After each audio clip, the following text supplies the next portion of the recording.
Song of Solomon, chapter 3, reading verses 1 and 2. By night on my bed I sought the one I love. I sought him, but I did not find him. I will rise now, I said, and go about the city, in the streets and in the squares. I'll seek the one I love. I sought him, but I did not find him. And so in our last study, and I'm going to build on that, I'm going to develop it a little bit as our foundation for today's study. I had pointed out the need for trust and commitment in relationship, especially for trust and commitment to one person. And obviously, this is the key. Trust and commitment is the key to a long-term relationship.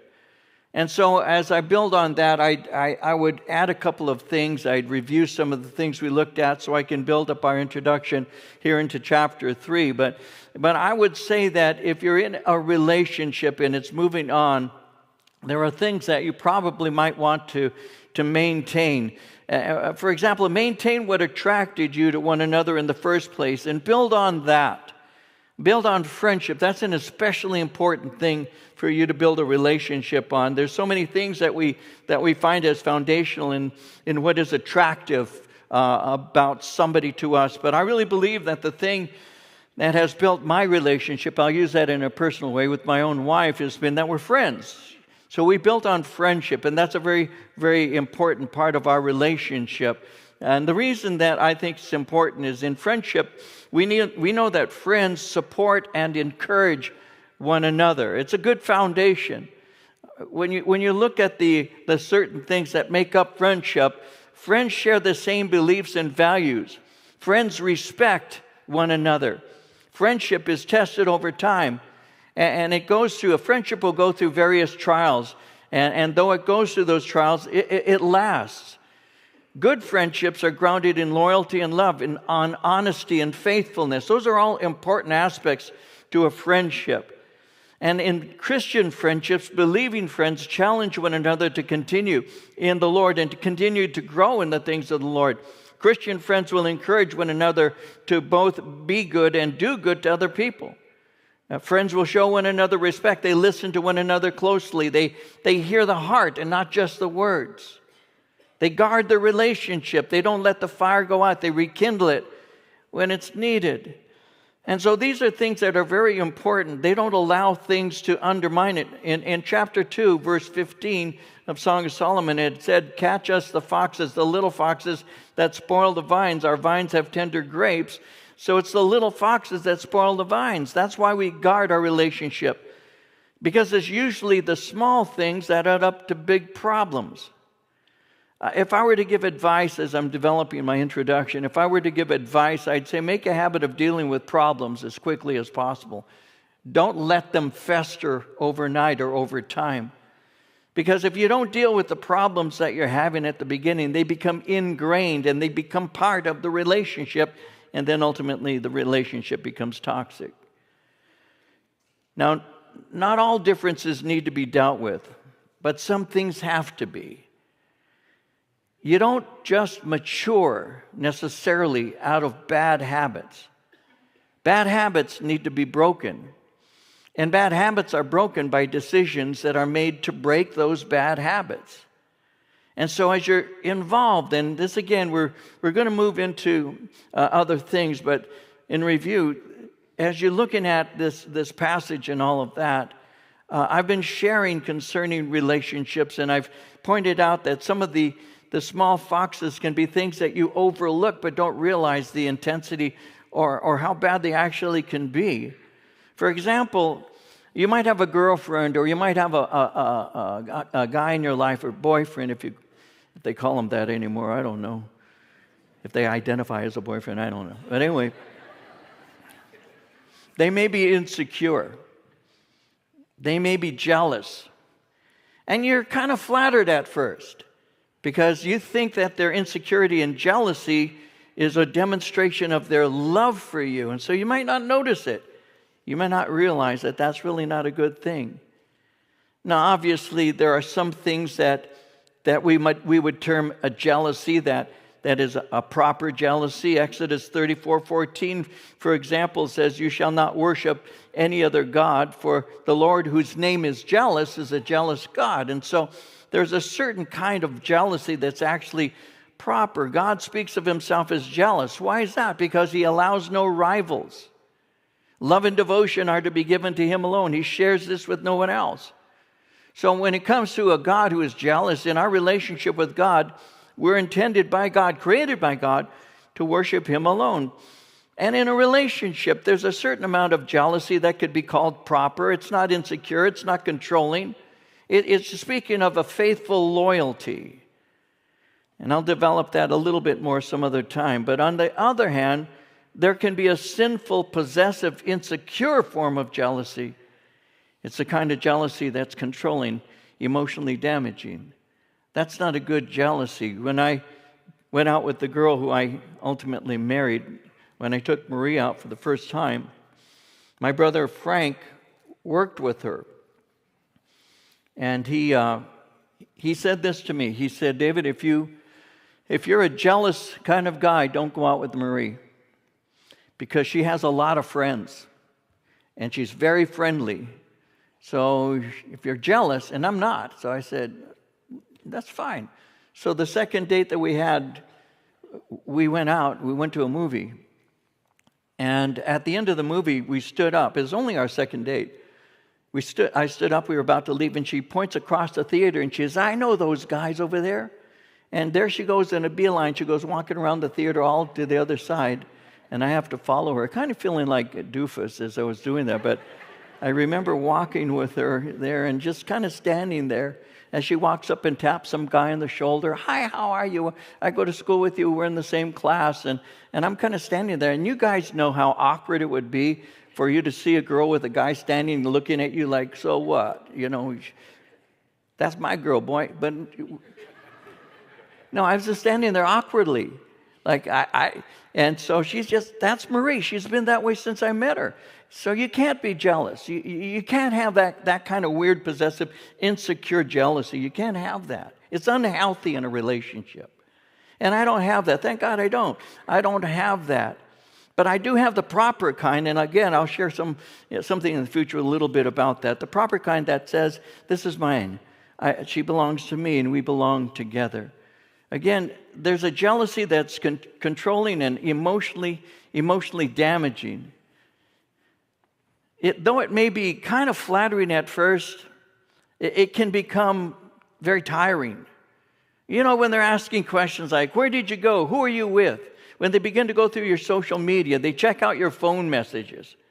When they make up in their mind the thought that you are unfaithful to them, and that becomes a problem. So they are controlling everything, your friendships, where you go, what you do, everything. That's a dangerous jealousy. I don't consider that to be a little fox. That's a grizzly bear. That's the kind of thing that's damaging. In Proverbs 27, verse 4, it says, "Wrath is cruel and anger a torrent, but who is able to stand before jealousy?" So if you're dating someone who has this possessive, controlling jealousy, if you can escape it, it's a good thing to do. You don't want to be in bondage to that kind of thing the rest of your life. There are other things that may be called little foxes. They may be irresponsible with money. They never budget. They never save. They may hate working. They could be arrogant or hot-tempered. They may be opinionated. You see that as a little fox, but that's not a good thing. They may be indecisive. They may be kind of sloppy. They may be always late. They may be the kind of person who talks over other people. They may be the type who gets real quiet when they're upset, and you can't reason with them. They may be overly dependent, or they won't really commit. They'll date you for 10 years and then eventually say, "Yeah, she's my girlfriend." They don't commit. And so there's 1,001 things that you need to think through. In a relationship, a little fox can be a personality habit that will not change.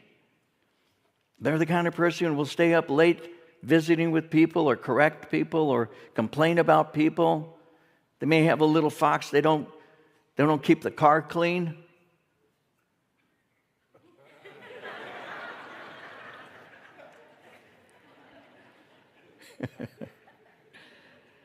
I don't know. You need to talk about these things. You need to talk about those things. My girl, Marie, is very relational. Very relational. She enjoys people. She's like a puppy. I'm a cat.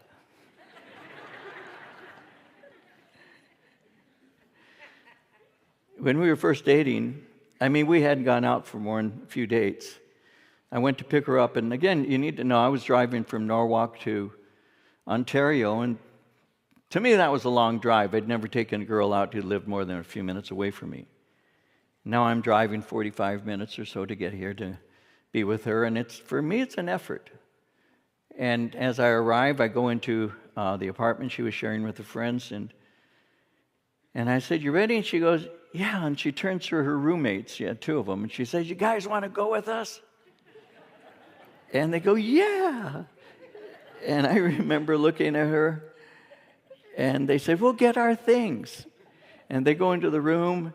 And I looked at Maria. I said, "I left something in the car. You want to go out for a minute?" She goes, "Sure." She goes out. And I said, "Let me tell you something.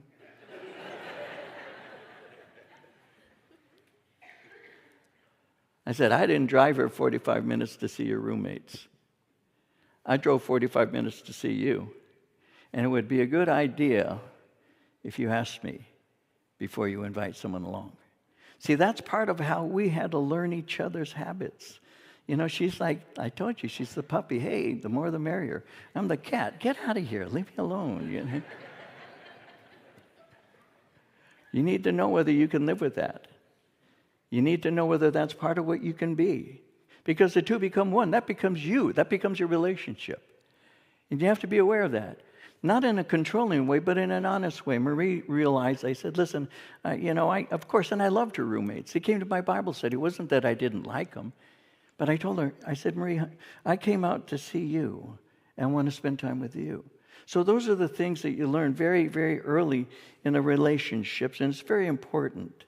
See, at that time, I was really more of a closed person. It's, obviously many years later, I'm not that person anymore. She has helped me to come out of that kind of quiet shell to the point where I'm very comfortable. And anytime she wants her friends, of course, they're my friends too.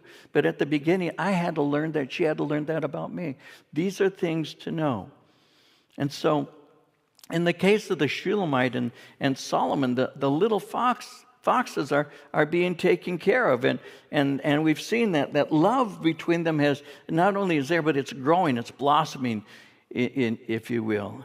Now, in verse 17 of chapter 2, which moves us to just about start our study, it says, "Until the day breaks and the shadows flee away, turn, my beloved, be like a gazelle, a young stag upon the mountains of Bether."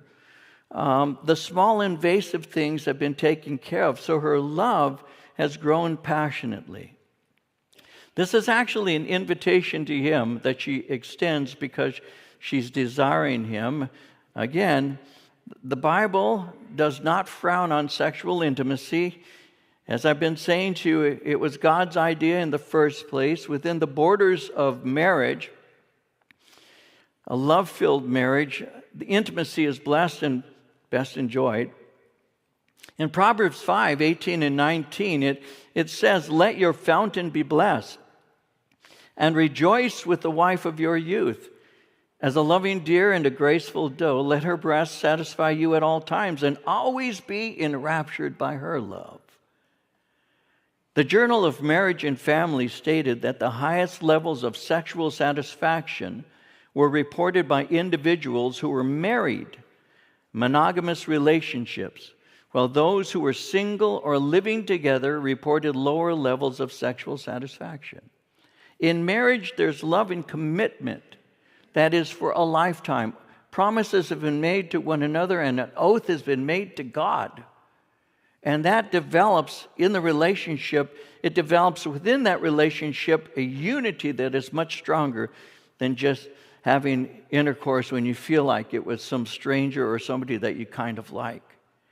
And so she's looking forward to the time that she can be completely his. So in verses 1 and 2 of chapter 3, she continues by saying, "By night on my bed I sought the one I love. I sought him, but I didn't find him. I will rise now," I said, "and go into the city, in the streets and in the squares. I will seek the one I love. I sought him, but I did not find him." So the Shulamite is letting Solomon know she desires him. She has this God-given desire to be with him. And she's revealing this this is, by the way, a dream. She's revealing a dream that she has had in which she desires him to be with her. And she's longing for him, and that's a picture that you have here. She is searching for him. And so it speaks of how she says, "I'll rise now, go into the street." She's seeking. "I'm seeking the one I love." Verse 3 says, "The watchmen who go about the city found me. I said, 'Have you seen the one I love?'" So in her dream, she encounters the guards, the watchmen who patrol and protect the city. And she asks them if they've seen Solomon. And again, when she does that, she's revealing her desire for him. "Scarcely," verse 4, "had I passed by them when I found the one I love. I held him, would not let him go, until I had brought him to the house of my mother and into the chamber of her who conceived me. I held him tightly," she says. "I didn't want to let go of him. After looking for him so intensely, I'm not about to let him get away." So when she found him, notice it says here that she brought him to the home of her mother. She was hoping her mother would hasten her wedding day. Once again, she's saying sexual love is not to be experienced outside of marriage. Verse 5, "I charge you, O daughters of Jerusalem, by the gazelles or by the does of the field, do not stir up nor awaken love until it pleases," until it's the right time. This is interesting. When I was doing my preparation for the study, there's a 2020 Pew Research report that says a majority of Christians, 57%, a majority of Christians say sex between unmarried adults in a committed relationship is sometimes or always acceptable. Now, she has just said, do not stir up nor awaken love until it pleases, until it's the right moment. It pleases God as well as man. And yet we have people today who are claiming to be Christians who say, no, it's okay. If you've been dating for a while and you're committed, it's okay. But does the Bible teach that? Does the Bible teach that that sex outside of a committed marital relationship is good? Is it something that God blesses? Well, in 1 Thessalonians 4, chapter 4, verses 3 through 5, it says this: "This is the will of God, your sanctification." The word sanctification means that you be set apart, that you're set apart especially for Him. "This is the will of God, your sanctification, that you should abstain from sexual immorality, that each of you should know how to possess his own vessel in sanctification and honor, not in passion of lust like the Gentiles who don't know God." He's saying this is God's will for you, that you don't have immoral relationships. It's the will of God for you. You see, the desire for intimacy grows in your relationship, but it's to be tempered by restraint. Now, once again, she says, do not stir up nor awaken love until it pleases. Today, many are having sex, falling in love, and then getting engaged, and ultimately they may marry. And that order has to be reversed. You enter into a sense that you love this person, then you get engaged, and then you marry, and then after marriage, you engage in physical intimacy. It's been reversed. But the way it should be is falling in love, engagement, marriage, and then consummation. If I were to be giving any advice to those who may be dating, I would say a long dating period is probably a good thing. A short engagement and then marriage, that seems to work out well.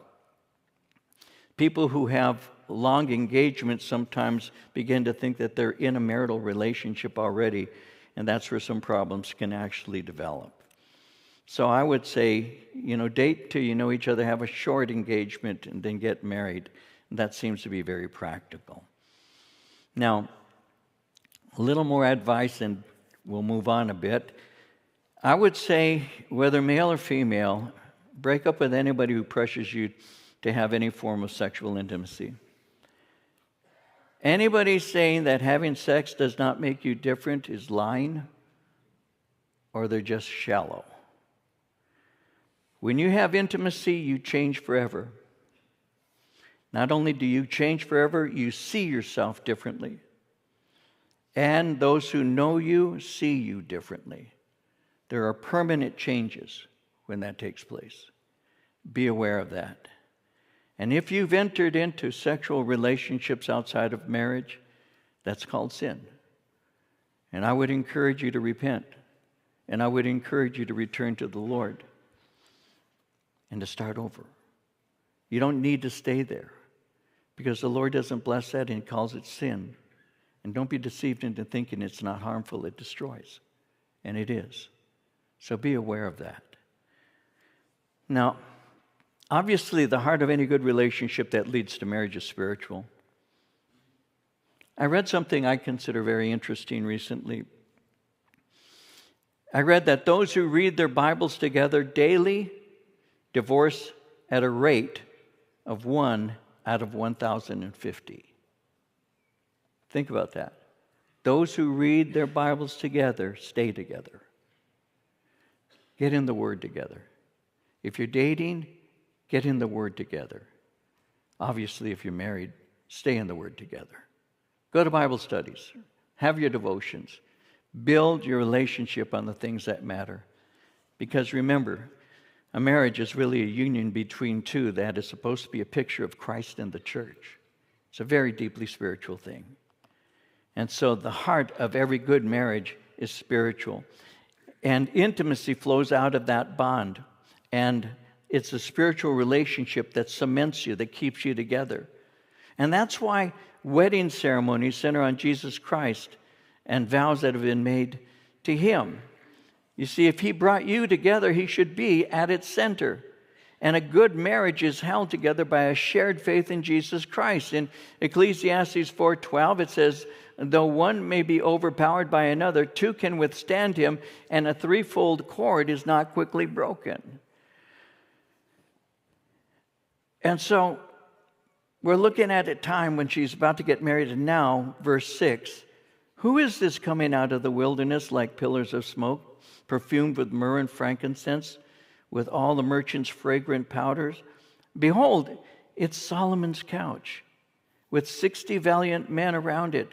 Of the valiant of Israel, they all hold swords, being expert in war. Every man has his sword on his thigh because of fear in the night. Of the wood of Lebanon, Solomon the king made himself a palanquin. He made its pillars of silver, its support of gold, its seat of purple, its interior paved with love by the daughters of Jerusalem. Go forth, O daughters of Zion, and see King Solomon with the crown with which his mother crowned him on the day of his wedding, the day of the gladness of his heart. Who is this coming out of the wilderness? This is the wedding day. And she sees him approaching. And the question is asked, who is this coming out of the wilderness like pillars of smoke?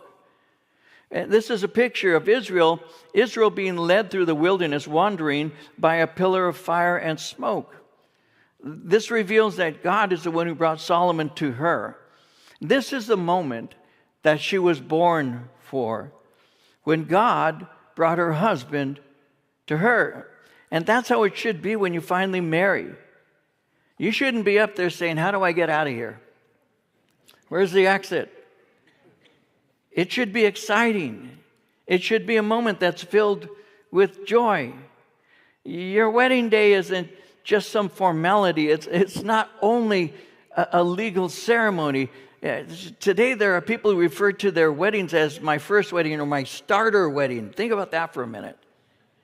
It's never to be entered into with this mentality that, well, let's see if it works. If it doesn't, we can divorce. It's a I'll love you until I die event. Oh. It's not just an excuse for a very expensive party. There's this webpage called The Knot.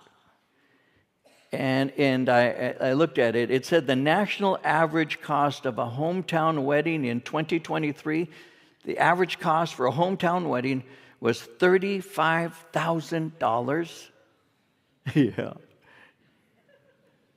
The cost for a domestic destination wedding, $43,300. The average cost for an international destination was $42,000. Think about that. Going into debt when you get married to the tune of $43,000. I got married in my backyard.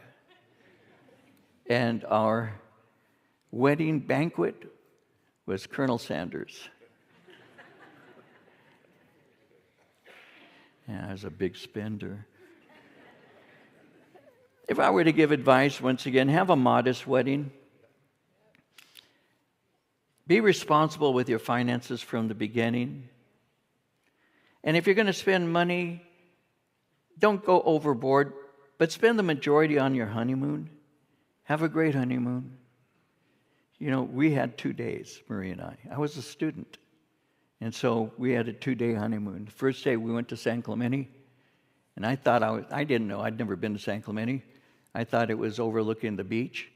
And so in the morning, our first day of marriage, I told Marie, look out. I wanted her to see the beach. And I opened up the drapes. And she looks out, and there's a man walking his dog underneath us.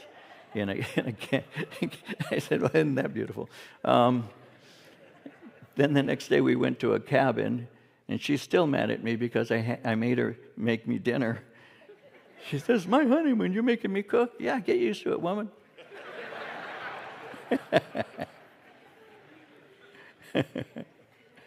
Don't go broke on wedding gowns. Notice that women buy gowns and men rent a suit somebody else wore the week before. That should give you some idea about that. Don't go broke on this extravagant wedding and on this huge reception.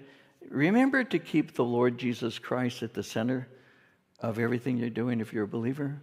That should be the thing people walk away with. And I've had people ask me, what do you think about alcohol? And I say, do you want that to be the center and the memory or not? We don't offer it. I wouldn't do it. I've told people, if you're going to have alcohol at your wedding, I don't want to be part of that. I want Jesus the center of it. It's not just a ceremony, and it's not just a party. It's an act of faith. And I want to be part of those things that are going to last. And so, no, my father-in-law, when we were getting married, he said to me that his brothers he said, I would like to have an open bar for my brothers. And I said, no, that's not going to happen.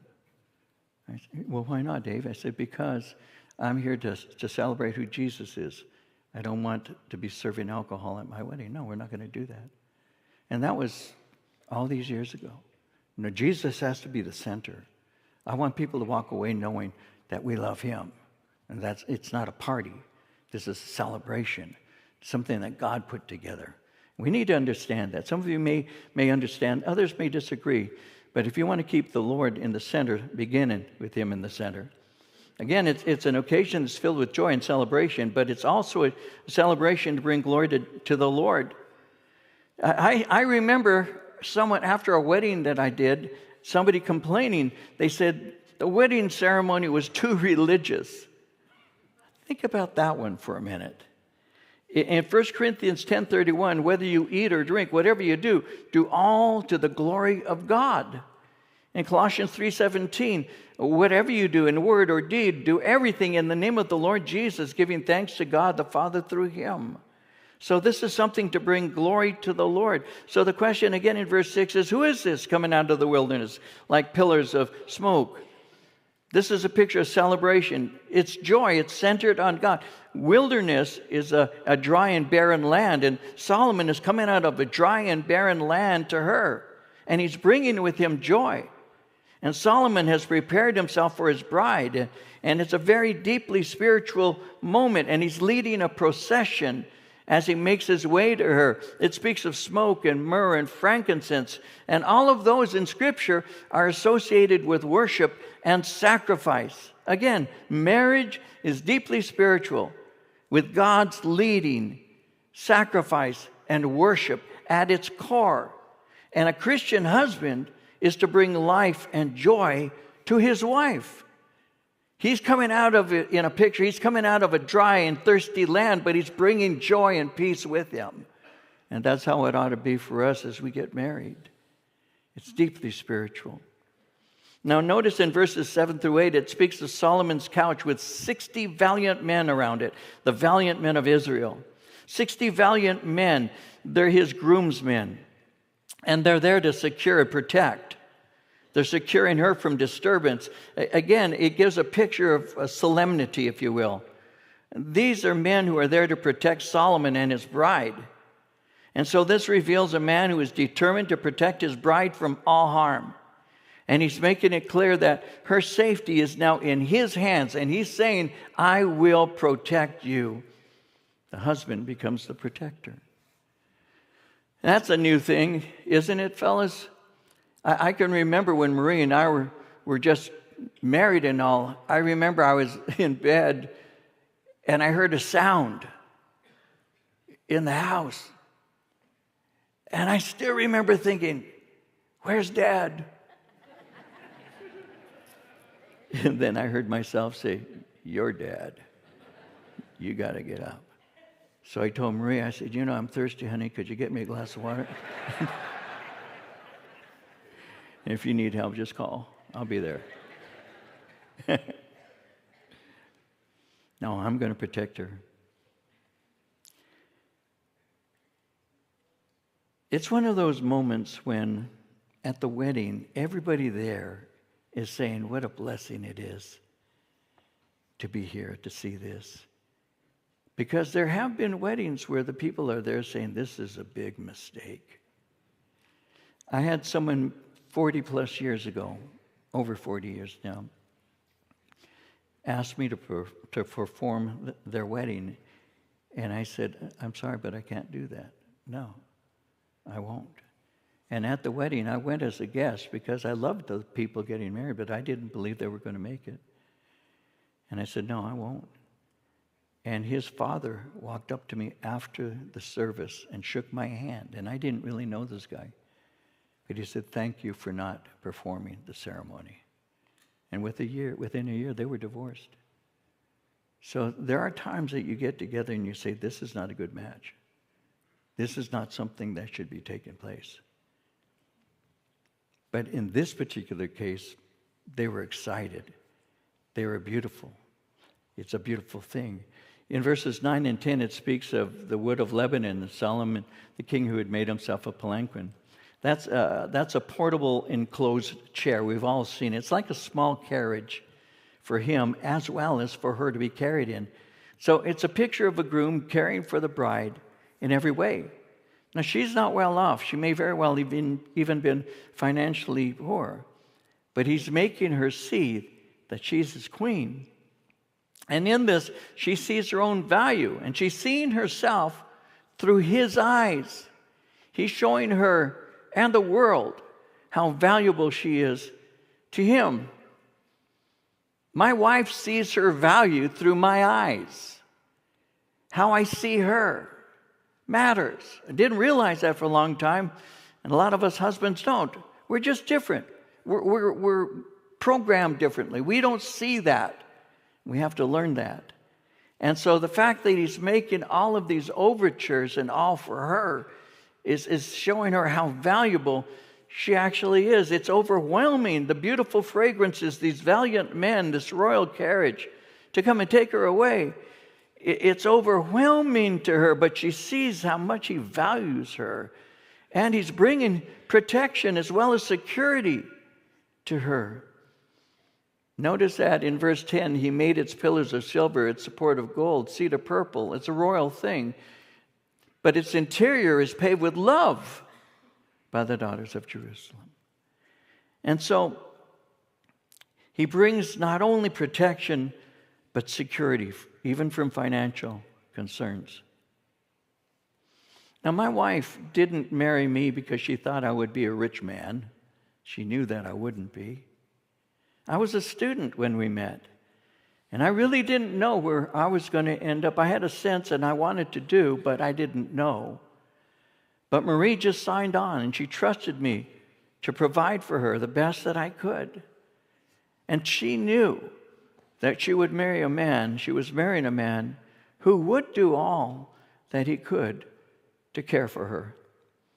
Solomon was that man.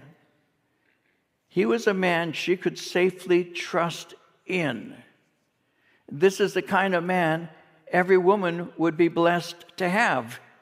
In our day, it would be a man who works, he is sacrificial, is responsible, is tireless, has proper ambition, has leadership skills. That's what I'm supposed to be for her.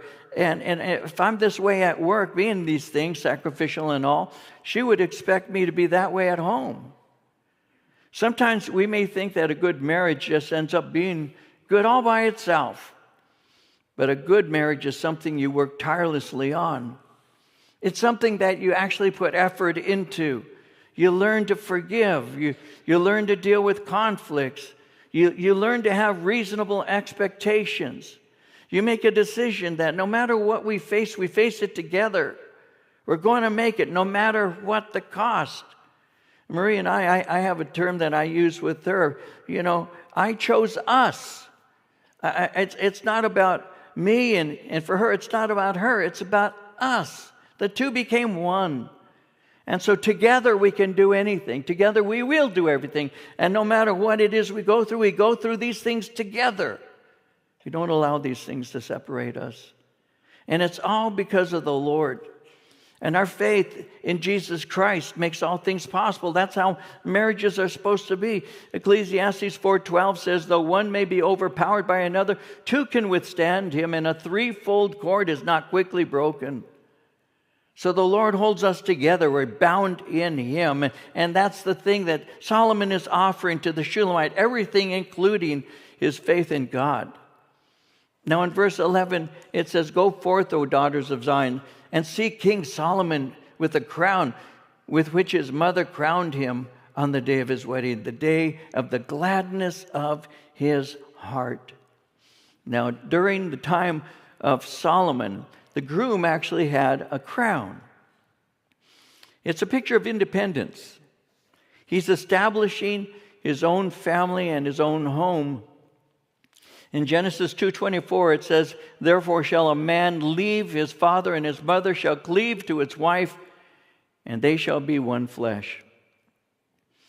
Now, when it speaks of the mother crowning him, the mother crowns him, it's a picture of her approving the marriage. And in doing so, she is saying this, I'm going to love your wife. Do you know the number one problem in marriage is? Who causes the number one problem in marriage outside? Not the internal, but the outside. Do you know who creates the number one problem in marriage? The mother-in-law. Ooh. Don't hate me for telling you the truth. The guy's eating. This isn't as good as my mom's. And go home. Or you shouldn't talk to my baby that way. That's true. The number one problem. Therefore shall a man leave his father and his mother. There are reasons for that. And so she, the mother, approves of the bride. Very important thing. For the mother to approve of the bride. And she does. She's saying, I'm going to love her. Now, crowns have been part of wedding ceremonies for many years.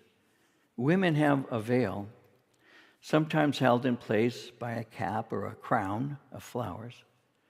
But at this time, the groom received a garland that was placed on his head by the mother. And the one who put the crown on Solomon, his mother, we all know her, Bathsheba. Bathsheba placed the crown on his head. And that's the last mention of her in Scripture. Now, an obvious fact is when a marriage occurs, the whole family is involved. The dads give away the bride. Mamas in our ceremonies may light a candle. She may quietly weep. It can be bittersweet, and yet it's a blessing when it's in the Lord. It's painful when the family doesn't support the marriage. Anger and resentment, bitterness can be there, can make everybody uncomfortable. So look, if you're wanting to get married and your family is reluctant, find out why. And don't just suppose you know, ask. Do you have a problem with me marrying this person? And if so, why? What's the problem? A lot of people won't do that. A lot of people say, I don't care, I'm not, they're not marrying you, I'm marrying you. And sometimes there's some justification in that. But if my dad and mom had said to me, son, I'm having a difficult time with this, I would have asked them, why? What is it that you see I'm not seeing? You know that old saying, love is blind. Sometimes we just ignore some of the obvious things. And so when you have a family that says, I am so blessed, it makes it just so much more blessed, right? To when you get married, that there's joy and celebration. There's not regret, tears, and anger. There's not this kind of sense that sometimes you might have. And in the past, years ago, I remember doing a wedding where people approached me after the wedding and they said, are you sure? And I said, well, I said, if they go through the things that I was sharing with them in the premarital counseling, they should be fine. They're both believers in Christ. But there were things they had withheld from me, this couple getting married that hadn't been honest with me. And the family knew and came to me afterwards and said, brother and sister came up and said, are you sure? Did he tell you how he met? No, he didn't. He stole her from my brother. Oh, really? Okay. What can I do?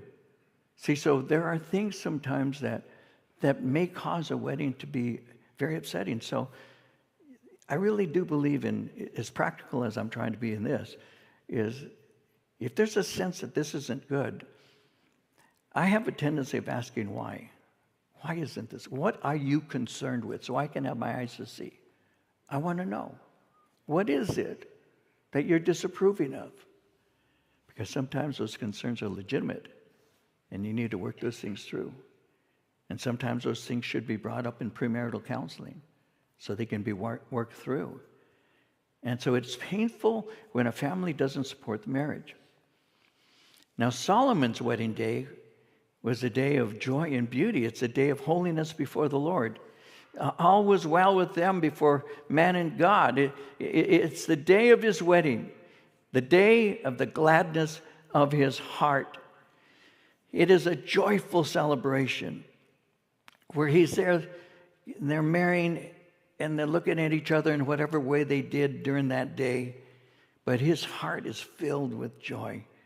This is my wedding day. This is the day I was born for. This is the day that the one I love has been brought to me. And that's the way it ought to be. When I got married, and I'll close with this, the day we got married, I was standing in the front yard. We actually really did get married at my parents' house, and I had people walking up to me, and every one of them was saying to me, they're my buddies, and they said, hey, Dave, you nervous? And I'd say, no. By about the fourth or fifth one, I was very nervous because I figured I'm supposed to be nervous. I wasn't, but I was. I was so nervous, I was shaking by the time I went up there. And I said, my goodness, this is a big commitment. And some of you guys understand this. I was thinking, I'm committing to this woman for the rest of my life. There's no exit. There's no plan B. This is it. And she's going, yeah, I got you. But I'm thinking,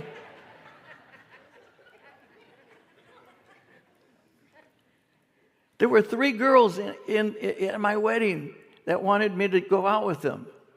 Yeah. And I'm thinking, honest to goodness, I was very nervous. I'm just telling you the truth. But he wasn't. It says on the day of his wedding, the day of the gladness of his heart. Now me, I have never regretted being with my girl. And I'm so grateful to God that he gave me my Marie. And that day of fear and nervousness, and it really was, became the day of joy. The only picture I have of my wife in my office, and really the only one I really have, is when she came walking out of the patio actually towards me, and one of the guys, we hired a friend of mine, I didn't even hire him. I said, "Hey, take some pictures, would you?" And I have that picture. I might put it up second service. That's the picture I have of her with that smile. It's her wedding day, but it was mine too. The day of joy and gladness. After I worked through the nervousness, the day of joy and gladness. That's the way it should be, don't you think? It should be that day, my wedding day. And by the way, one of these days, it's going to be a joy when we see our husband, Jesus Christ, when the church sees him. It will be a day of joy and gladness.